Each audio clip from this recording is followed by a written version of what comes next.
She had her dress cowardly ripped off by this man who was walking up the escalator. She gets scared, and her friend doesn't seem to care and walks off ahead of her. She asks her friend for help, but it is in vain. The friend asks what she wants, and she says that since the man has left her without a dress, she could lend her his blouse. The friend says she doesn't dress, which makes the girl clearly upset. "You're my friend, you can't leave me like this," she says. "I can't help you, because I have a job interview. What I can do is give you these coins," says her friend, throwing them on the floor. "How mean." She wishes him good luck and leaves. Two men observe the situation, and this boy in the yellow shirt, who is handicapped, takes his crutch and decides to approach the girl. On the way, he approaches this clothing salesman and takes a t-shirt him right away. "Miss, put this on," he tells the girl, helping her to get dressed. "Who are you?" she asks, and he introduces himself, saying his name is Patrick. He asks her name, and she says it is Anna. He then says but that she is missing something, removing her belt. She watches him carefully, and he hands her the belt and directs her to put it on. She thanks him, but regrets that she has a job interview to go to and won't be able to go this way. I can hardly believe it, the two of them going to the interview together. He asks where the interview is, and she says it is a construction site. He replies that he will also attend this interview. She says she can't go that way, but he says the most important thing. She asks why he is helping her, and he tells her that he saw what happened to her and that they already reached out to him during a difficult time, so he just wants to do the same. She then agrees to go with her to the interview. "Well, gentlemen, it looks like the other candidates will not be attending," says this man, and there they are, the friend and the man who pulled the woman's dress. And before he can start, the girl interrupts him. "Wait, we are here. I had a problem with my dress, but Patrick helped me. Forgive us for being late," and the interviewer replies, "All right, let's get started." The girl recognizes the man who ripped off her dress and is furious. He laughs and dismissively says he doesn't know what she is talking about. He realizes that the whole thing was a plan to get her out of the competition and can hardly believe that her friend was involved. "I am not your friend. At work, there are no rules and you don't have the competence. You can't get the job," says the friend. She gets stressed, but her new friend is saying that now she needs to concentrate on the test. The interviewer reaches with two bags and says, "Gentlemen, for the first phase, you need to calculate the exact weight of these sandbags. The test will be in pairs, and you will, for the first phase, you need to calculate the exact weight of these sandbags. The test will be in pairs, and you will choose your..." The friend does not hesitate to choose the man who is not handicapped, and the woman says that they could do it together. And he says that everything will be fine, so the test begins. The man insists that he get the asks how much he thinks he has. On the other side, the woman is trying to get the bag, but the man interrupts her and keeps touching the bag. She asks what he is doing, and he doesn't answer. On the other side, the man says that it is 15 kilos, for sure. But he assures her that she can trust him. The handicapped man starts doing a lot of math and concludes that the bag weighs 22 kilos, and the girl wants to know how he knows this if he hasn't even picked up the bag. He says it's simple. Math. The interviewer interrupts them, saying that time is up. The woman despairs, and the man asks them to share the results. The friend says, very convinced, that it is 15 kilos, and the man confirms the information. The girl says, "According to my companion's calculations, the sandbag weighs approximately 22 kilos. Miss, you are right. That is exactly the weight," says the interviewer, and the woman jumps for joy, thanking and congratulating. "Didn't I say? You can trust me," says the boy, and she says he did a great job. "Gentlemen, let's go to the next stage." "Come with me, please," says the engineer. So they do. "You are useless. How come a handicapped person got it right and you didn't?" says the mean friend, and the boy answers aggressively that at least he tried, unlike her, who did nothing. "I thought you were a little bit smarter, but I've seen that you're useless," and he says that by acting this way she will do everything by herself from now on. He continues towards the exam and she angrily does the same thing. The interviewer says, "Gentlemen, in this second test, you will use your intellectual and partner." And the friend doesn't hesitate to say that her new partner will be Patrick, which causes the girl to be astonished. "But he is my double," she says, but the friend refutes, "But I chose him first."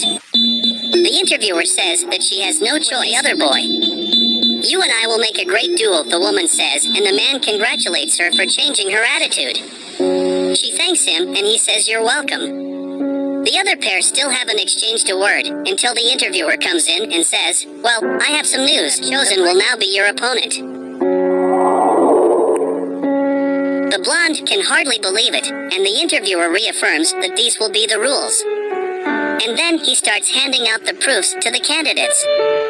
When opening the exams, the woman looks and the man wants to know what happened. She says that it is very difficult and that she will have no chance competing with him. He says that she needs to trust herself, but she is very hopeless. He insists that it's just a test and that if she doesn't pass, but that she needs to try. She takes another look at the test and he says he will help her interpret the questions. The girl looks indignantly at what is happening, because the woman doesn't deserve this. "Why are you helping me?" She says that once in a while we all need a little push to keep us going. She thanks him and they continue taking the test. Patrick finishes his test and asks the woman if she can hold his test while he goes to the bathroom. "Yes, of course." She replies, "Look, I can't believe she's going to do that."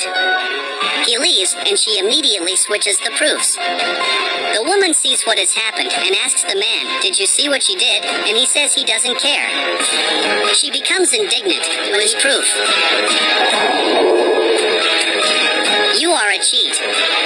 I don't know how you can do this to the guy after he was nice to you and helped you," says the girl, but her friend tells her to stay out of it and keep quiet. The woman but she says that he wouldn't get the job anyway, because he is handicapped, so she is doing him a favor. The woman gets upset and says that she could talk to him that way, but the blonde doesn't care and still says that at least the man is on her side. But the man says that he's not on anyone's side. She can't stand it anymore and gets up and puts her proof on the chair. At this moment, the interviewer comes and says, "Enough. I've heard everything you've said, and as the construction manager, I've already made a decision," says the young man, to learn that he is the manager. So he asks the engineer to come in and then Patrick comes in. "Oh, my God. What do you mean?" This was all his idea, to choose the best person for the job. The manager then announces who this person is. A person who has values such as loyalty and good teamwork. Without relationships, the human experience of life as we know it cannot exist. Relationships are of course complex elements, but there is one element that glues it all together. That fundamental element is trust. How do you build trust in your relationships, including your relationship with yourself? Live your life with these two values, honesty and integrity. Honesty, be true to others in all that you do. Integrity, be true to yourself in all that you do. Of course, you can have varied definitions of these terms, but let's work with these basic definitions for now. Values, so damn important. Firstly, the greatest success in life is being happy with yourself. If integrity is absent from your life, you cannot be happy with yourself. Sure, you can still pursue pleasure, but you will be blocking yourself from any fulfillment. If honesty is absent, you will have to lie to yourself to be able to come comfortably to terms with your own actions. And the minute you lie to yourself, you violate your integrity, and in the process block yourself from true happiness and fulfillment. If you cannot be honest with people, you cannot develop long-term meaningful relationships with them, because there is no trust.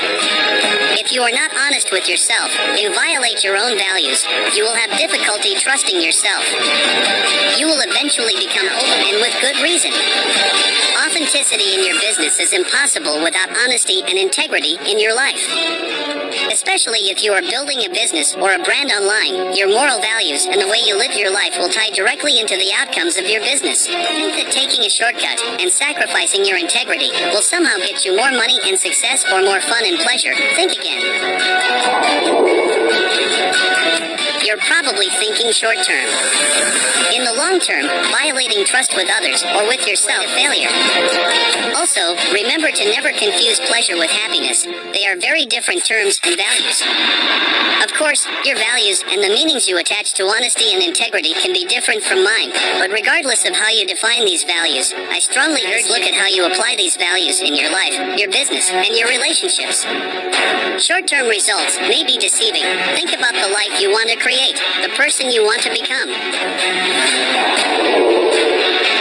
Then the manager announces that the position will go to the girl, which annoys the man, because, according to him, they haven't even looked at the proofs. The manager says that they don't care about numbers, they care about the integrity of their employees. The man leaves, disappointed that he didn't get what he wanted, and the woman asks a chance. The manager says that they would give her a chance, but after what she did, there is no way that will happen. Regretfully, you have lost the opportunity to show that you could be a better person, says the manager, and with no words, she leaves. This belongs to you, says the manager, handing the girl her new badge. Thank you very much, she says, and the manager congratulates her on her achievement. Thank you for trusting me, she completes, and the manager says, welcome to the team. Then the manager says, engineer, please show her where her office will be, and the manager doesn't hesitate to agree. Humility is an underrated quality that isn't touched upon often. It is something mentioned heavily in religious texts, and it may seem a little old-fashioned, but it's a quality that is wholly necessary for this day and age. Humility is, in fact, one of the most powerful and important attributes of growth, both in and out of the ring. Being humble helps to build trust and facilitates learning, which are key aspects of leadership and personal development. Humility is an asset for self-improvement. By living a humble life, you recognize the areas of your life that need work. If your coach suggests changing a technique to aid your performance in the ring, you must accept technique may not be the best suited for your goals. That comes with letting go of your preconceived notions and trusting your coach. Only with humility and emotional intelligence can you allow these encounters to fuel your growth and coachability. Sometime later, she is taken by surprise by this boy, who says he doesn't have the money to go to his job interview and asks her for help. She doesn't say she will help him and asks him to get in the car. When they arrive, he thanks her and the boy asks even though she doesn't know him. She answers, well, it's because one day, a man helped me without knowing me and without asking anything in return, and thanks to him, today I am where I am, and the boy thanks her again and goes on his way. What did you think about this video? Tell us in the comments. And don't forget to like it and share it.